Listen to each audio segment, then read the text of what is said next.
Hi everyone, Materim here again with another narrative battle report, and this one has the dwarves facing off against the vampire counts in a 1750 point battle line scenario that utilizes some of the underground rules from Nagash. Graz Anvilhand moved towards the lower tunnels as fast as he could. Weeks had passed in the darkness of the dwarves' new excavation, weeks spent fruitlessly searching for some sign that his ancestors had once walked these great caverns. And time was growing short. Many looked at the destruction in the lands above and the re-emergence of the demonic hosts as a sign of the end times. But Graz knew they signaled a chance. One last hope that the greatness of his people could be rekindled, and he swore to find the great relics of the Dawi that could make it so. He had just received word from one of his furthest-ranging miners that they had broken into a large cavern that showed signs of worked stone, but the work was ancient, dating back to the days when Grungi and the dwarf gods walked openly with their people. Graz rounded a corner and came upon the miners, who waited at the entrance at his orders. The lead miner, Bran Razorpick, bowed before the Rune Lord. "Master Anvilhand, we have waited as you've commanded." "Excellent. I want to be the first to enter the chamber in case our ancestors in their wisdom forged runes of power to protect the place." "Yes, sir. But one thing we did discover that you should know. There were claw marks in the outer seal and signs that the chamber had been breached before." "Skaven?" the Rune Lord asked. "Not sure, but the marks seem bigger than the ratmen usually leave." Graz furrowed his brow. "Send word back to King Agram to send a small force down here in case the Skaven show themselves." The miner sent one of his runners with the message, and then formed up his crew to enter the chamber with the Rune Lord. As the dwarves entered, they found a huge chamber, obviously worked by the Dawi millennium past. After hours of searching, Graz found a side chamber that he believed would lead him into the stronghold's vault, where any ancient treasures would lie. As the dwarves began to enter the chamber, Bran called for them to stop. "I hear something," he said. Graz called upon a rune to provide the dwarves with light, and at its farthest end he saw a number of night goblins staggering towards them. "Goblins!" he exclaimed. "They look drunk." Bran looked closer at the approaching forms and realized that many of them were missing body parts and the flesh from their face and hands. "No, my lord, they're not drunk. The Groby be dead." So, here is the ancient cavern where the dwarven exploration force stumble upon more than they had encountered. Everything's pretty normal in here. The one hill in the center is a Temple of Vol, or Anvil of Vol, so the whole hill radiates magic attacks and flaming. So the Ethereal in the Vampire Count's army is not going to like that too well. But other than that, everything else is normal. So we'll go ahead and get to the deployment. So here are the dwarves with a very tight-packed formation. Up front, you have two groups of thunderers on either side of a flame cannon. Flame cannon's runed with Rune of Forging, I believe. Then behind each of the groups of thunderers, you've got a 20-man unit of longbeards with hammers and shields. In the center there, you've got a group of hammerers. I believe it's 20 strong. In there is his Thane BSB, as well as the Rune Lord, Graz Anvilhand, who serves as his general in this army. The whole thing, he's got runes of stubborn, so everything in this packed tight area is stubborn, and he's definitely going to play the old dwarven castle formation here. So on this side for the Vampire Counts, we have 5 Direwolves vanguarded up. At the line, we have 3 Crypt Horrors. Next to that is a single unit of 3 bases of Spirit Hosts. I've never used them as a big group like that, so I kind of wanted to see how they would work. Right behind them is a Cairn Wraith to cause some extra trouble there. Next is my group of 30 zombies. which are modded out of night goblin bodies with zombie bits and rusty weapons. With them is my level 2 necromancer. Pretty much nothing special on them. Next to that is a tomb banshee. Then there's a unit of 30 ghouls. With the ghouls is my Strigoi Ghoul King. He is pretty pumped up. I don't have the army lists in front of me, but he's got always strikes first, which was kind of unnecessary. But he's got the obsidian blade, so no armor saves coming out of any attacks on him. Next to that is a Vargulf. Then there's a second Tomb Banshee, and vanguarded up front another group of 5 Dire Wolves. So I really know. I mean, he's got some with the flame cannon and the thunderers. He can put a hurt on me. I just need to get up into him. Maybe have the banshees do some damage. And the vampire or the Strigoi Ghoul King also has that thing where if any units within 6 inches of him, they get -1 to leadership. So I'm kind of trying to use that to expand upon the power of the banshees and their screams. So I get the first turn, and I move up the dogs inside. I'm kind of hoping he'll turn to face me and kind of mess up his fortress he has over here a little bit. Everything else is just moving up. I'm really worried with the Anvil of Vol being in the middle here that those spirit hosts are just not going to accomplish anything. So I really need to get into him before he moves up. I think we measured it. He has to move up like 1.5 inches to get within the range of the Anvil of Vol, and I need to get there first. So I'm going to have to use my full movement plus magic and get a dance off to get up there.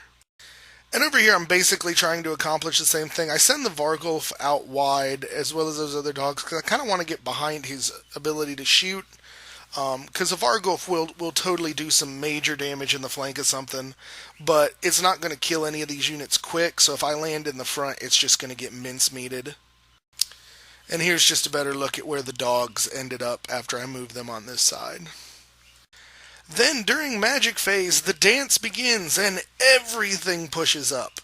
Unfortunately, even with that movement, after we measured it, if he can succeed on getting a charge against the spirit hosts with the thunderers there, he's going to be within the range that he'll have magical flaming attacks. So that kind of sucks, but I'm at least way in his face. I'm 3/4 of the way across the board, top of 1.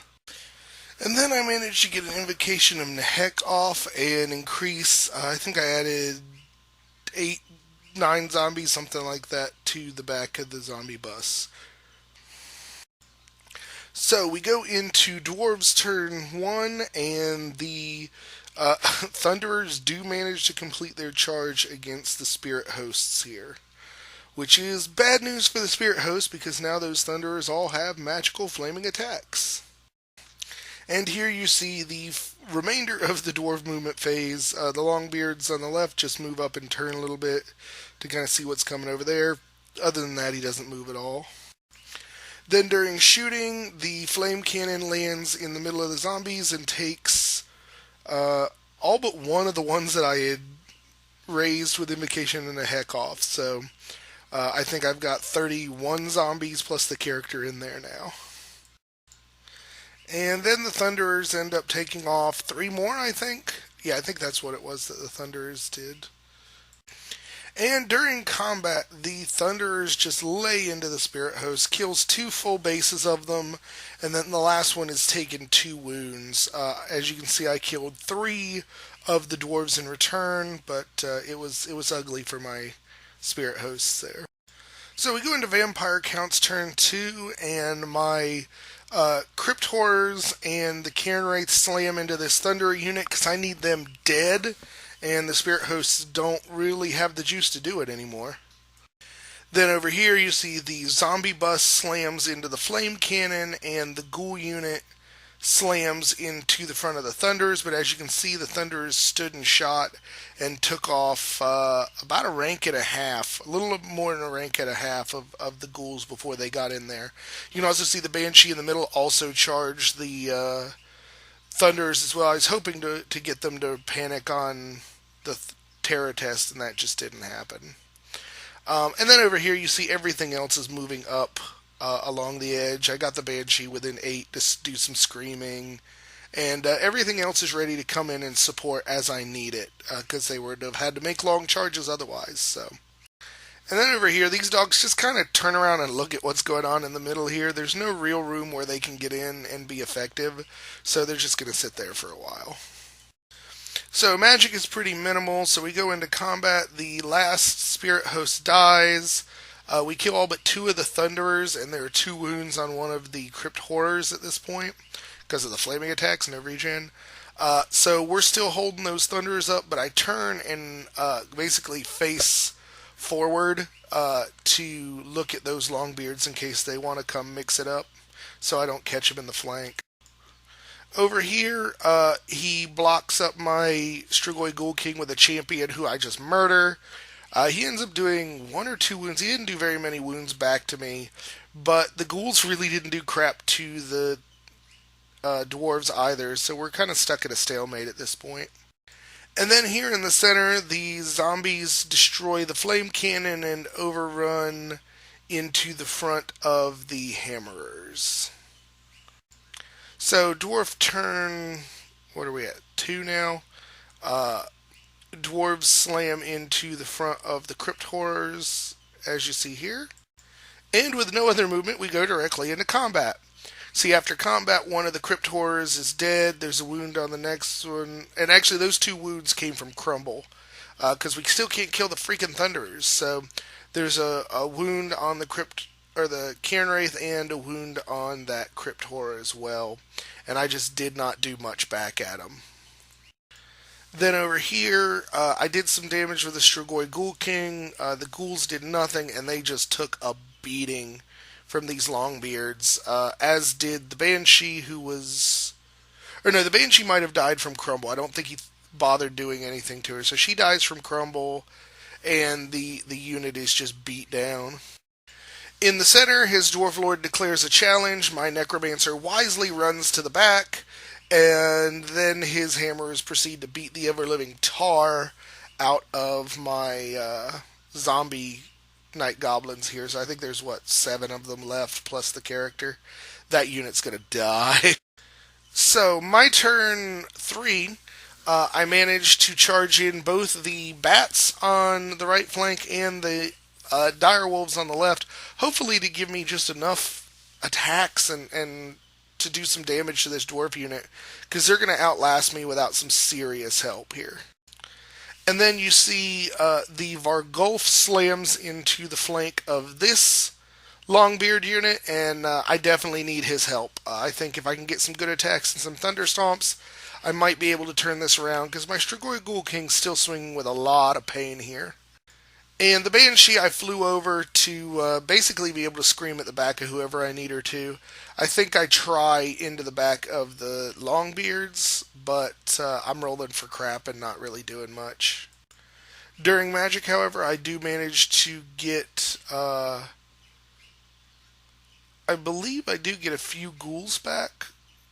I think that's what I'm looking at here. Yeah, I think I cast Invocation and got 3 or 4 ghouls back, and then the zombies I didn't roll for shit. I think I got 3 zombies back, something little like that. Then during combat on this side, the Thunderers finally die, which breaks the Cairn Wraith out of combat, and then those Longbeards just demolish everything else. All that's left is a Bat Swarm with only 1 wound remaining, and he turns around to face it. But on the opposite side, with the help of the Vargulf, we do destroy break and run down this unit of Longbeards. Unfortunately, the Vargulf did not overrun far enough to slam into the side of the Hammers, which could have helped against the zombies there. And so the beatdown against the zombies is so bad, the only thing left in front of that unit now is the Necromancer, and he cannot escape from this point on. Actually, that last picture must have been before Crumble, because I think he did Crumble because they reform to look over here at the Vargulf and everything. So yeah, this is their turn. No, we must have missed a turn. Yeah, I guess it wasn't mine because the bats are dead too, so guess not much going on, and I just lost it. But either way, this is what we're looking at now. So my turn here, I'm just screwed. I decide to charge the Vargulf into the front. I charge the Strigoi Ghoul King out of the ghouls to there, and I put the Cairn Wraith right in front of the Longbeards there to act as a redirector so they can't come right into the flank of my general. Everything else I just kind of backed off. So close combat does not go terribly well. My Strigoi Ghoul King ends up killing his BSB in a challenge, but I can't do enough wounds to really counter anything, and 2 wounds get put on my Vargulf there. So I think I win. I might win this combat. I'm not sure, but either way, the Strigoi Ghoul King took a wound, and the Vargulf took a wound. Maybe I would lost by 1. That would make sense. So, yeah. So I'm in trouble here. I need to bring those dogs into the side as soon as I can. I need to do some major damage here, or that unit is just going to eat me. And I haven't even dealt with his Rune Lord yet. So the dwarf turn, they obviously are going to charge that Cairn Wraith. They're going to kill him on static combat res, and then turn around to face almost certainly. My only hope is that maybe I can kill a couple before we get there and thin down that unit a little bit.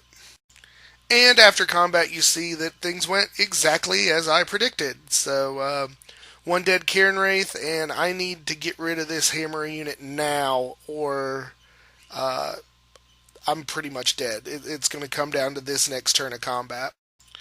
And this combat did not go well. As you can see, the hammers finish off the Vargulf. My Strigoi Ghoul King has another wound on him, and I'm not putting holes in here. My only hope is it's my turn next, so I'm going to try a long charge of those ghouls into the Longbeards, maybe hold them up another minute, and bring the dogs in from the side, but I'm starting to run out of ideas at this point. And so on my turn, that's exactly what I do. I bring the ghouls into the Longbeards. I bring the dogs into the side and the Banshee into the rear just for extra combat res. And I'm going to need it because this is about to get messy.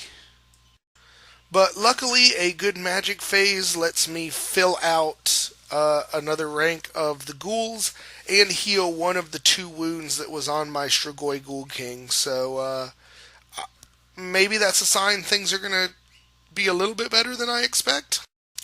And so I start with this combat, and it goes as well as could be expected. I think I do a couple of wounds, but even after crumble and whatnot, the ghouls only lose 3. So they're being a very effective speed bump, and I'm very happy for that. So, since there is basically nothing really happened in that last battle, so this is actually the next dwarf turn. Since there's no movement, it's hard to tell the difference. But during this turn in combat, the Longbeards finally managed to finish off the ghouls.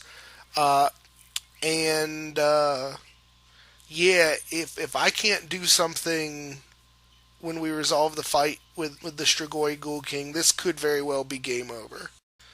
But then everyone swings for the fences. I think he tries to challenge with a champion, maybe? And my Banshee accepts. So he doesn't do anything there. My Ghoul King, kind of freed up, now manages to just trash the general. And we do enough damage that we win the combat. And the Hammerers break. He, like Leadership 10, fails it, and he runs off. Unfortunately, nobody can catch him. The Banshee is where you see there, and the Ghoul King and the dogs both slam into the Longbeards here. So I was like, this is awesome. I'm pretty sure that everyone's dead now that they're fighting the Longbeards, but I managed to actually get a dwarf unit to break, which may very well be a first for me. And then on my turn, I declare a charge with the Banshee into the fleeing Hammerers, and they roll like 2 inches to run. and the Banshee catches them and runs the unit down. So, boom, elite dwarf unit eaten by a Banshee. Then over here during the magic phase, I end up healing up the dogs who died in the last turn of combat from the when we broke the the hammerers, and that heals the point on my Strigoi Ghoul King. So this is about as good as I could expect going into this unit. So we go into combat here. The dogs take a couple of wounds. He can't hurt my Strigoi Ghoul King, and I put some hurting on him, and he breaks and runs. He does escape because apparently I can't roll for crap to catch anybody. But I think this is... Yeah, I'm pretty sure this is my turn 6, so he's got one chance to rally and see what happens. And... Okay, no, this I'm sorry. This is the picture after we tried to pursue. So that was where he ran to. This is my pursuit roll, and as you see, like I mentioned earlier, I can't catch dwarves for crap. And then this is the picture from bottom 6. The dwarves fail to rally and continue to run. They needed a 9, I think, to rally, and rolled an 11 and kept running. But this is bottom of 6, so this is the last picture we have of the game. The remaining Longbeards fled the cavern, hurrying to tell King Agram of the events of the battle. In their haste they fled through the outer chamber, and did not secure it behind them. Without the ancient stones to hold them in, the dead of ages past worked their way towards the door, called by the smell of fresh blood within the Dwarfs of Clan Odhein. With the promise of fresh kills ahead of them, the undead abandoned the corpses of the slain dwarves and flowed from the chamber to bring darkness to the upper halls. As such, it went unnoticed when one of the dead dwarves struggled to pull himself from the piles of bodies. It was Graw's anvil hand, alone in the dark, battered and beaten, who stood from the gory pile. He nearly cried out when he put his weight on his leg and found it to be badly broken. But Graz knew that his personal pain was nothing next to the chance to do what he came here for, and so made a splint from the broken haft of his standard's pole, and limped off into the darkness to seek the hope of his ancestors. Alright, so a rather surprising victory for the Vampire Counts. With as bad as it looked like it was going for me at the beginning, the turnaround in that last couple of turns was amazing. It was just... it was one of those games where you can't put words to it. It was just so awesome to see that turnaround at the end. Somewhat less awesome for my opponent, but it was a good game all around. I think the formation that he was in, that sort of castle formation, can be very powerful. I think it ultimately came down to some really good rolls on my end and some terrible rolls on his to turn that around. Otherwise, I thought he was going to take me to the cleaners on this one. All in all, this is a very different list from what I usually play with the Vamp Counts, because I was kind of trying to represent just the ancient dead who happen to be there, not really driven by any intelligence. So I kind of liked it. I definitely want to try the multi-unit spirit hosts together again, because I don't think they got a fair shake with the whole free magic weapon or magic attacks from the Anvil of All. But all in all, it was good. I'm liking the Varg Gulf a little more. I definitely am planning for Christmas to get some Vargeists, and I think they can do kind of the same job. So I may sit him on the side for a while, or I may try and use them concurrently with each other.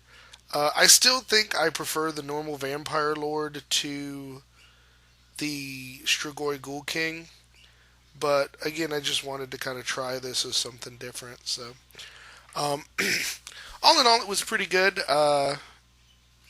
I think the narrative is going on. It'll be interesting to see where things go from here. I'm kind of going to be using the dead that have been released here as sort of a secondary undead army, as I have been trying to learn how to use them in different methods, so it gives me kind of two different armies in the narrative that I can experiment with, which I kind of like. But other than that, it was a good game.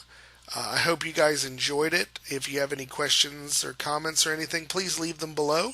Be more than happy to answer anything that you guys have questions about. If this is the first time you've seen, please subscribe, like the video, all of that jazz. I definitely love bringing this content to new folks, so welcome if that is the case for you.